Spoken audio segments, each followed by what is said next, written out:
Hi, good afternoon, everyone. I hope you're doing well. My name is Corey Ryan. I'm a partner here at Education Elements, and we're going to be talking about surveys today and different tools and things that you can use. I hope everyone is comfortable and safe and feeling good. I am here in Austin, Texas, where we had a little bit of a thunderstorm last night that had the tornado sirens going off. So I'm just feeling good that we didn't have any damage and feeling good today and hope you all are as well. We're going to go ahead and get started. The slides and everything are, you can see the link there through the bit.ly, or if you have an extra screen and you want to use the QR code, go happy to do so. Hey, Stephanie, good to see you from Michigan. Real quick, I just want to share a little bit about Education Elements in case this is your first experience with us. We're a national education consulting company. We listen, we adapt, and we focus on our process when it comes to helping districts, state agencies, and organizations solve complex problems. A big part of our problem solving and strategy is worked around community engagement and working with different audiences in a school or district or organizational setting to assess where the organization is and to help identify and prioritize solutions. Oftentimes, surveys are a great tool to collect baseline data to diagnose what's happening and to be able to create a data culture where we're constantly tracking the status and things and how your school or organization is operating. Here are the kind of four big buckets in where we work. Instructional design and implementation. Mostly that's around personalized and blended learning. So right now I'm doing that work in 2 schools here in Texas where I'm located. And we're working around designing and implementing blended learning alongside high quality instructional materials and alongside providing the professional development that teachers need. What does that look like and what is that planning? How will that work for those schools? Organizational strategy, so that's strategic planning. I call it big strat planning or little strat planning around a specific initiative. And we live and operate in that space. Leadership strategies and developing responsive leadership practices. And then where we're going to live today, data collection and surveys. And again, just all over the country is where we work. I am here in Austin, Texas. So that's me. I'm a parent, a husband to a teacher. Again, a partner at Education Elements. So what that means is I work with school districts and state agencies alongside our consulting team or our design and implementation team to help meet the needs of school districts and clients. I'm a former chief communications officer in some large suburban districts here in Austin, Texas, and in the Rio Grande Valley. As part of that, I was in charge of surveys and community listening and feedback and engagement. So when it comes to presenting on surveys, I like to think of myself as a novice expert or a beginner expert. I had to learn a lot about surveys. I had to be able to implement and strategize around and analyze data that came out of it.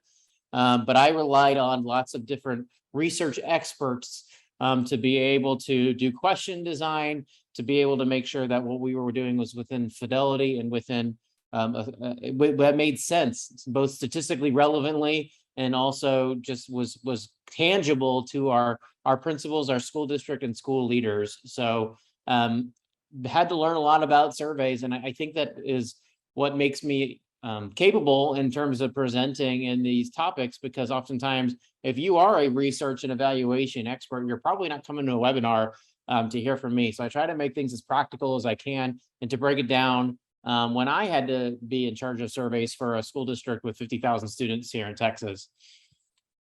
So today we're going to do a quick check-in because we know that making relationships before contact to connect before content is important. We're going to talk about planning a survey project, what to look for in a survey tool or service, and then we're going to compare and contrast 7 different survey tools. That way you can kind of get an idea of different things to look for and hopefully help inform your decision-making and selection process. When we're at work and we're doing things, we have to put in the work, and having a plan is the first step in a survey is definitely the case. Oftentimes, in my experience working with school districts and in school districts, it felt like creating the survey was part of the checklist. Like, hey, we know we need to, everyone had this common expectation or agreement. we know we need to get feedback. We know we need to have engagement. We know those things are important. So let's just go and put a survey out. And oftentimes what that generates is non-meaningful feedback. It creates survey fatigue and it leads to distrust, because oftentimes if you just overload people with surveys that don't seem to have any meaning, you're gonna have negative results. What the best of intentions you had, which was to engage your community, to inform decision making, or to diagnose what's going on in your schools or in your district, will end up coming back and creating a negative consequence, because people will see you as inauthentic, disingenuous, and they'll get tired. And so when you eventually, it's like the boy who cried wolf. If you cry wolf all the time, you send the surveys all the time, when you finally do need a survey and you have that critical moment when you need to get buy-in or enrollment or support for something, your folks won't participate because they won't believe that they have the agency to participate in decision making. So in thinking about your planning for a survey, just like anything, you want to have the end in mind, kind of have an idea of where you're going. Now I do want to caution, because oftentimes I've seen school districts do this, where they already have their mind made up. We are going to do X, but we need to go get feedback. So I strongly suggest that when you go to people to ask for their opinions, don't go with that inauthenticity of like, hey, again, that checklist mentality. We just want to get this crossed off and say like, hey, we surveyed 100 people and we're going to go do this. Go in with the authenticity of like, we know that we need to make a decision about X. So I'm going to use the example because it's simple and it's something that I know pretty well because we did it all the time. Because I used to be in charge of setting the school district academic calendar. So like, don't go into your survey knowing like, hey, we know that we're going to we're only going to have 3 days off at Thanksgiving, and we're just going to have a survey. The calendar's already decided. Don't ask for that feedback if you're not going to be able to incorporate or use it. So what do you want to know? I want to know what calendar most people are going to like. Why do you want to know it? I want to know it because we have to come up with a calendar, and we have to come up with a calendar that works for students, meets state requirements, and is something that is generally likable. So we have, and you can see it and make a copy and download this, just an initiative planning tool to be able to help inform your process when you're going out and creating your survey. Because before you can select a survey tool, you have to have an idea of like, what are you wanting to know? Why are you wanting to know it? And honestly, you should start to bringing in different people to be able to evaluate and be a part of your project team. So like initiative planning canvas, I'm Corey, say my sponsor. So a sponsor is oftentimes, if you're in the middle, like who is the person who I need to have approval and officially owns this? So if you're a teacher, maybe it's an assistant principal or a team leader or your principal. If you're a coordinator, maybe it's the director. If you're a director, maybe it's your assistant superintendent. Like, who's the ultimate owner of this work? You know, hey, we want to engage multiple stakeholders for a strategic plan to improve student experience and individual student achievement. And maybe when you're creating this initial Canvas template, you're doing it yourself as an initial exercise to kind of determine and figure out who you need to get involved. Audience is really important, and we're going to talk about that a little later in this presentation. Who are the people we need to reach? What resources does this initiative require? So this is where you're starting to think of like, who are the people that need to be involved from an administrative standpoint, from an analysis standpoint, and starting to think about budget and ask questions of like, because that's going to determine what tool you pick. If you need something that's low cost, you're going to probably need one of the free DIY solutions that we're going to talk about. If you have some budget money and you want some more robust resources to help balance out the things that you're doing, so that you can focus on your day-to-day job in addition to being able to get this information to inform decisions, then maybe you're going to need a more full service model, which we'll discuss as well. You know, what a district, anytime you can align something to a district goal or a school goal in your school improvement plan or your district improvement plan is always important to be able to think and tie back to that bigger purpose. And thinking about like, how will we know this initiative how will we know our surveys are done well? One of my favorite questions, which is also something that you see in statewide surveys done by and I'm here in Texas, so we have a large nonprofit called the Charles Butt Foundation. He's a a philanthropist and owner of a large grocery store chain in Texas. He runs a foundation where they do these teacher surveys. And I saw this in my school district experience as well. Oftentimes we ask the question, like, do you believe that somebody will actually do something with the survey that you send? So like I will complete the survey and I believe it'll actually be used and people will actually listen to me, is essentially what it's asking. And time again, teachers and parents in school districts don't feel like their feedback is being heard and is going to be incorporated into decision making. So, I feel like when a survey is being done, you'll know you'll be successful if the people who actually took it trust that you're going to do that. And so annual culture and climate surveys are a good way to kind of measure success. And just the first action steps in planning an initiative, select a survey partner who's going to help us reach our targeted audience and make our data actionable in order to inform decisions. So get some of that ideation of where you want to go. Another tool to be able to help inform your planning is creating a theory of action. So we believe that a theory of action is kind of this like hypothesis statement. We believe that if we do X, then Y, Z will happen. You kind of center this around your belief statements and then create actions out of this. So we believe that multiple audiences contribute to student experience. So we believe multiple groups of people contribute to making student experience in a school positive or negative. So people support planning when they meaningfully participate. So we believe that when people are a part of the planning process and feel empowered to take action, they will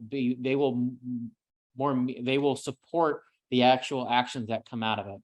So a theory could be, we believe we can inform strategies in our strategic plan if we understand the values and priorities of different persons responsible for student experience. And so maybe the community engagement team is in charge of evaluating and selecting the survey tool. And then maybe the purchasing team that would be a part of your group is in charge of making sure you follow all of the procurement processes that you need to within your school or school district. So let's talk a little bit about audience. So audience is those groups of people that you need to reach with your survey. And the more specific you can be in your audience, the better. Sometimes this might be broad if you're doing a bigger district story, but being able to think about who you need to reach and why is really important. So like elementary teachers, we're trying to figure out how can we best support teachers to improve student experience. So that's maybe your survey in your mind is like the most important thing is we need to inform decisions around resources that we need to provide teachers. So thinking about those questions very specifically in that mind, and then how do we get that information? Maybe like you believe strongly that student voice has such a powerful impact, and we definitely at Elements have the research and support that shows this, is that students have a wide depth and breadth of experience when it comes to, more than anyone, of what student experience looks like, especially when it comes to classroom instruction and the things that they experience in a day-to-day. So how can we improve student experience could be the guiding question of what you want to ask high school students. In a lot of cases, if they've been in your school system since kindergarten or pre-K, you're talking about 10, 12, 13 years of experience in your school system. Being able to engage them and asking them, hey, like, what can we do to get better? That could be the crux of what your strategic plan survey is trying to accomplish. So thinking about those specific audiences and what they want to accomplish also tells you, is this something where we can do this in one survey? Do we have to differentiate between audience groups? Where's their overlap and how can we make things meaningful? And at the end of the day, when you're thinking about your survey, you're kind of breaking these down into 4 different groups based on their influence and interest and who you want to reach on a particular topic. So when it comes to student experience, obviously, high school principals might have a high level of influence and interest in student experience because high schools reach this large group of students in a real way. So they might be a group that you definitely want to engage with in your survey at a higher level. Teachers might not have as much influence over. Teachers have the greatest level of impact in a classroom for their students, but when you talk about a school system, they might not have as much influence over student experience as a high school principal in setting systems up in place and providing opportunities. But obviously, they would also have a high level of interest and a fair amount of influence when it comes to that. High school students would have maybe a high level of interest, maybe a lower level of influence, depending on how your system is set up or your schools are set up. to be able to define what they have, what their opportunities are. Maybe like local business leaders maybe aren't maybe as important as a group for specifically talking about student experience, depending on how your district is set up. Well, whereas they might have some influence and some interest, not to the level of those other stakeholder groups. Considering your stakeholder groups also allows you to pick the best tool, because once you get your stakeholder group or your audience, you need to consider like, how do we best engage them?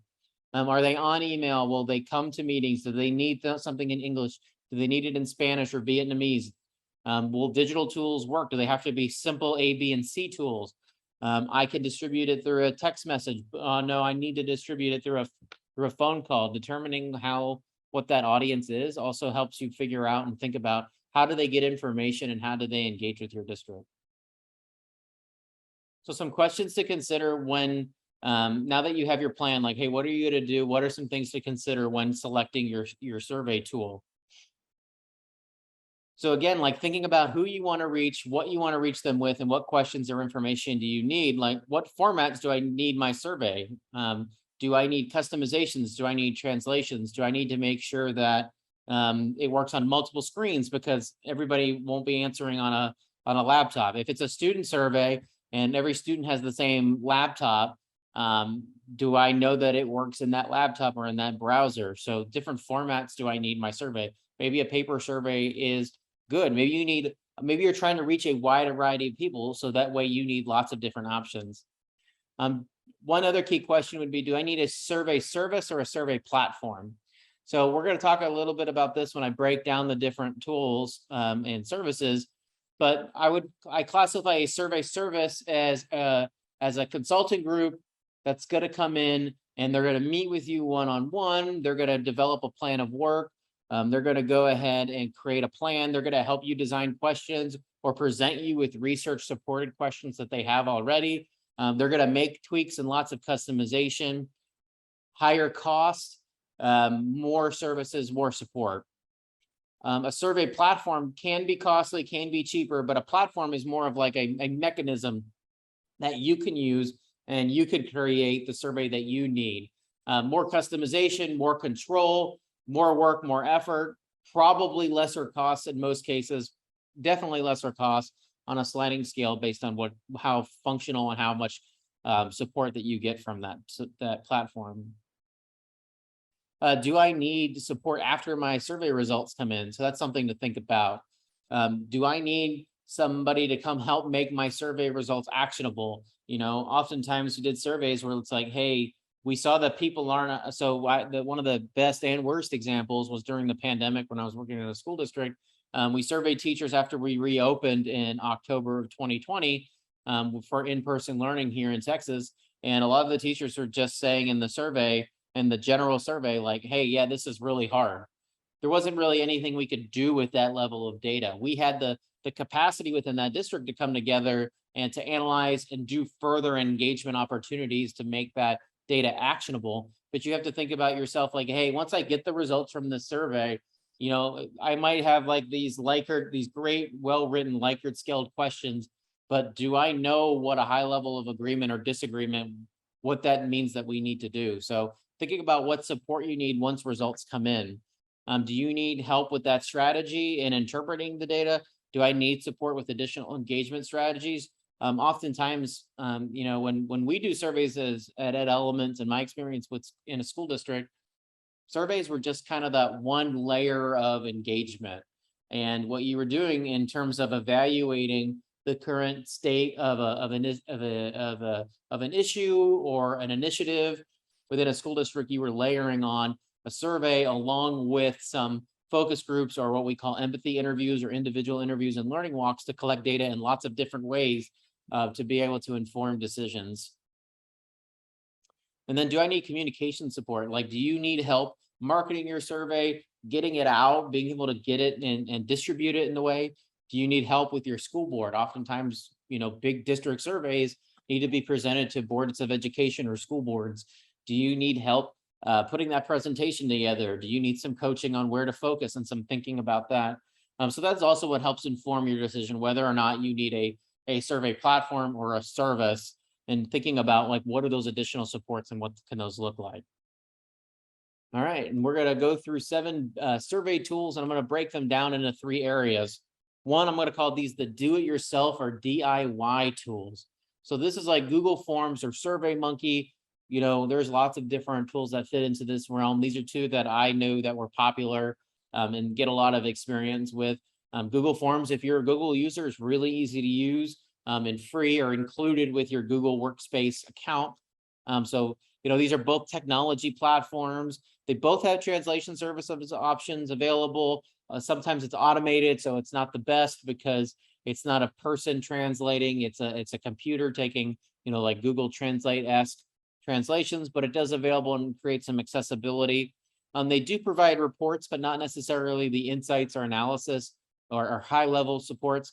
The good things with these tools is they're cheap. If you have the staff to be able to write questions, they're easy to use, they're cheap, and you can get a lot of bang for your buck, and definitely better for, you know, anything is better than nothing when it comes. I'm gonna retract that. Meaningful listening in some way is better than not meaningfully listening. Going to back to what I said earlier, if you're just going to focus on checking the box and sending a survey out to say, hey, we engage people, we sent a survey out, that'll do more harm than good. You're better off just doing what you were going to do anyway, and then just hoping you do it right and that people will respond positively to that through apathy or just through general disengagement. Um, Meaningful survey collecting, even if it is with a DIY tool, you may have the staff, you may have the research people to be able to go through this. You may have the capacity within your school system or within your district system to be able to go and analyze data and make these decisions. So these are very good tools to do that. You know, Jamboard. So we call this next category bulletin boards.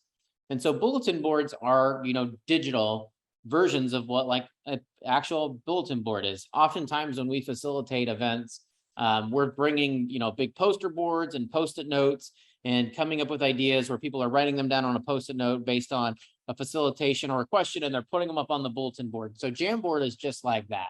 It is a great way for large groups to share responses to open-ended questions or inquiries. So Jamboard is a Google tool as well, so it's free in a lot of places. So it's really functional, engaging. It's a great way to run like a town hall or to get information and to collect things and to ideate. It's a great tool to be able to get ideas. If you have some entry level problems and you're having a big meeting and you're like, hey, we just need to get ideas out onto the wall, especially if it's a remote or a virtual meeting. Jamboard's a great tool. We use it all the time to be able to collect those ideas. Thought Exchange is a product that I have a lot of experience with because I used it as a school district administrator. We used it a lot in our attendance zoning. So I live outside of Austin, Texas, which is a fast growth area, and in Austin, Texas, because part of the schools that I worked for were in Austin as well as the suburbs. And in fast growth, we're changing school zones every year. It is probably one of the worst parts about working in a school district administration because, well, you're trying to manage for growth because no one believes that overcrowded schools are good. We're very blessed in the communities I worked in that people loved their neighborhood school, so they did not want to be rezoned out of it. So oftentimes we had to balance priorities because when it came to school attendance zoning, people had different priorities. Like, I want to be as close as possible to my student's school. I want to be I want my kid to be assigned to their school and have minimal change because I don't want you to redraw the boundaries again. We want to make sure that we focus on equally distributing students so that every school is about the same size. The problem is, like, you can't do all of those things at once. So Thought Exchange was great on being able to collect ideas and to get around these big buckets of things that we already knew existed. We already knew that these were the different strategies that people were interested in or would be focused on when it came to school attendance zoning. So this allowed us to get big ideas and to be able to generate and ideate and get some engagement where people could see not only what they were sharing, because the difference between Thought Exchange and Jamboard or Padlet, which is very similar to Jamboard, is that Thought Exchanges allows the users to easily upvote the thoughts of others. So Thought Exchange is, I go and submit a thought or an idea, and then somebody else will see my thought or idea and be able to rate it. Like, I agree with it or I disagree with it. And so what that creates is a way for school districts to prioritize and make decisions based on that. The problem is with that tool is that, or the downfalls of the tool, although it's highly engaging, it can be a little bit challenging for people. It's not as inclusive, although it's got a responsive layout and works well on a phone. It still is it's a different format than people are used to collecting feedback.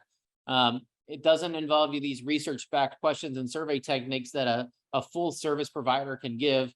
It does provide translation services, and they do have people who will help translate your surveys and put them in there. They do have great customer support. That's why they're a little more expensive than Jamboard or Padlet, because they have that additional customer support and they'll provide an account rep. There are reports and insights that can be really powerful in Thought Exchange, but you have to manually theme your results because it's all open-ended questions. You have to go in and place them into themes. And although they do have some AI capabilities to do that, it is a manual process at the end because the AI is just not quite there. And you have to manually go in and theme them, and it can be very labor intensive, but can be very meaningful and engaging, especially if you're a district that we used it because we were a district that struggled in making our surveys relevant and people believing in the context and what we were hearing, and that we were actually executing on it. So it allowed us for people to see the results in real time of what we were hearing. Another popular tool that we're seeing, and this is where we're going to get into this third section, and you see an additional level of insight into what these tools do. So these are the service providers. So these are the full service institutions that are businesses that will come in and provide what I call wraparound services around your survey needs. So technology powered, research backend questions, translation services. You'll see all of those things in that left column is about administering the survey. The new right column is about considering what are the wraparound services that happen after your survey comes back in terms of does this business work with you, or does the survey service provider go ahead and do all of this extra stuff with you to make your data actionable? Will they host data workshops? Will they do strategy around the results of your survey? Will they work and facilitate strategy teams to be able to break down and prioritize and develop action plans? Will they work with you and your board of education or your school board to be able to support a presentation or to support some initiative planning? Will they do additional like pulse surveys off of your main survey to continue to track the success of your district or your initiative? And then quarterly data review meetings. Will they help you set up a dashboard to be able to see like how well you're doing and be able to track it over time and create that data culture? And then here you'll see with K-12 Insight, another big service provider provides a lot of administrative service and getting your survey out and building that survey, but being able to provide those full wraparound strategy to make your survey actionable, not quite there. And then talk about Tripod, which is a product that Education Elements and Scaleris Learning has partnered with, and is our survey platform and tool. So you get all of those great things when it comes to administering your survey, but also that consulting services that we do in school districts across the country to be able to make your data, make your community's engagement, make that feedback actionable, work with you to connect to strategic initiatives set by your school board, facilitate strategic planning and action making when it comes to planning action and strategies, and to be able to provide that ongoing data support and monitoring and evaluation of your school district. Last, I just wanted to thank you all for joining me today. I do want to share the EE Education Elements survey guide that has some tips and tricks around student and teacher surveys for you all to look at and consider in building out your next survey or selecting a survey provider. Also, just curious on how I did today. I'm going to drop that link in here to get some feedback from y'all. You'll notice this is done in a Google form because sometimes just using the easy survey, the easy survey tool that is accessible is good. We'd also love to see you subscribe to our newsletter if you are not done so already, to get that information, to be able to get more tips and tricks and things around instructional design and planning in your school district. Again, this is a part of the Engage and Motivate webinar series. We got more great stuff coming up next week. Why districts continue to make the shift to personalized learning on November 1. We'll have another great facilitation there today, and hope to see you there.